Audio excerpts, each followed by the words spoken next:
There are multiple hostiles inbound. Ladies and gentlemen, Tactical Advance here, and welcome back to some more Star Citizen. Now, today we are going through some of the changes that we've just had in patch 9.2.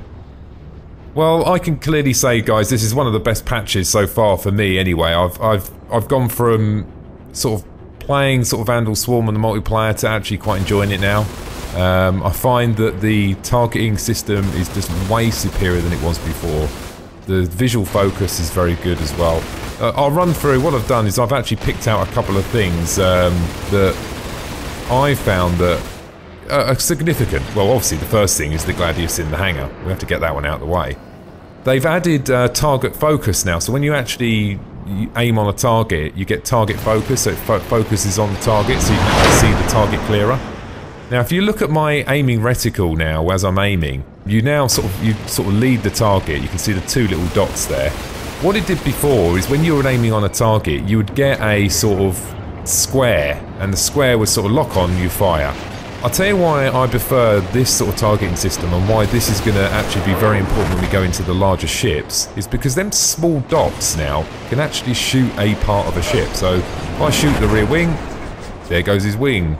If I shoot his engine, I knock out his engine. Where before, it was more by chance, you know, you lock on a target, hit fire, and it just starts shooting. So, but now, you know, you can actually focus fire on individual components. Now, I mean, in something like this, obviously it's a lot more difficult, and when you get close range, it's going to be hard.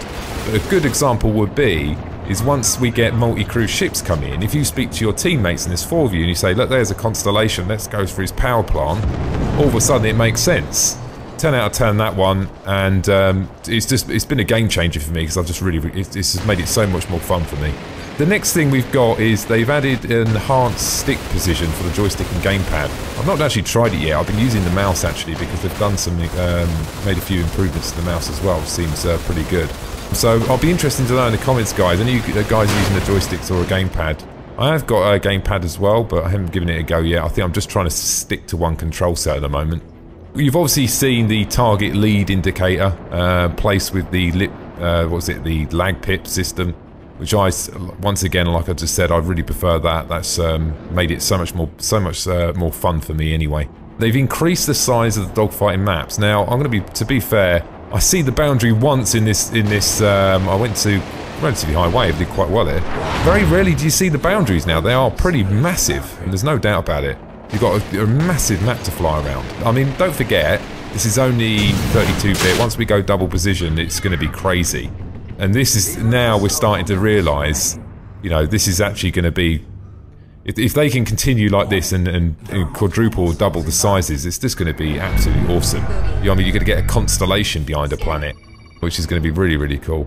Constab is now off by default, which is a good thing, I suppose, because every time you go in, you just turn Constab off anyway, so... We've got relative mouse mode improvements as well, so there's been quite a few improvements there. We've got various HUD and visualization improvements, which I've noticed as well. Things just look a lot tidier. We've got the zoom, it's been slightly increased, and the visual effects have been added. Broken Moon and Dying Star, they've added ambient lighting. It's hard to explain, guys, but if you've been playing the dogfighting before, you know, doing Vandal Swarm and all this sort of thing, you know what I mean, you see the difference. It's very hard to explain. There just seems to be a lot more clarity there now. It just seems a lot better. It feels right now, you know. It's almost like when you play a game like, you know, War Thunder, and you fly the planes and you think, oh, that just feels, the way that it moves is just right. And it's getting there now. It's way better from where it first was.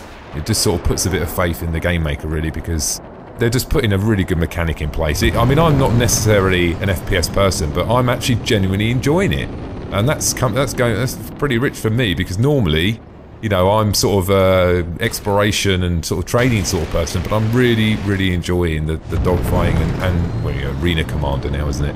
If you haven't tried it in a while, guys, I definitely suggest what you want to be doing is load it up.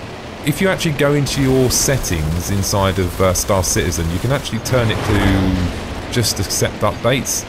It was only 2 gig, it didn't take long, guys. You don't have to download the whole entire client every time. And that made it a lot easier on the updates for me. So guys, fantastic patch. The next one we're probably going to have is probably going to be microtransactions now. And then maybe later on down the line, probably going to be after Christmas now, we'll probably get a few more variants.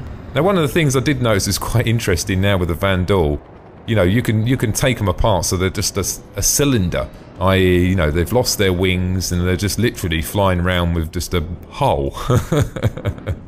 So that I found that quite interesting as well. I did that a few times. A couple of times I actually shot the Vanduul and I thought I killed him, because obviously so many fragmented pieces come off of his ship, but oh no, he was still flying. There is a few bugs in there, guys. Nothing really major.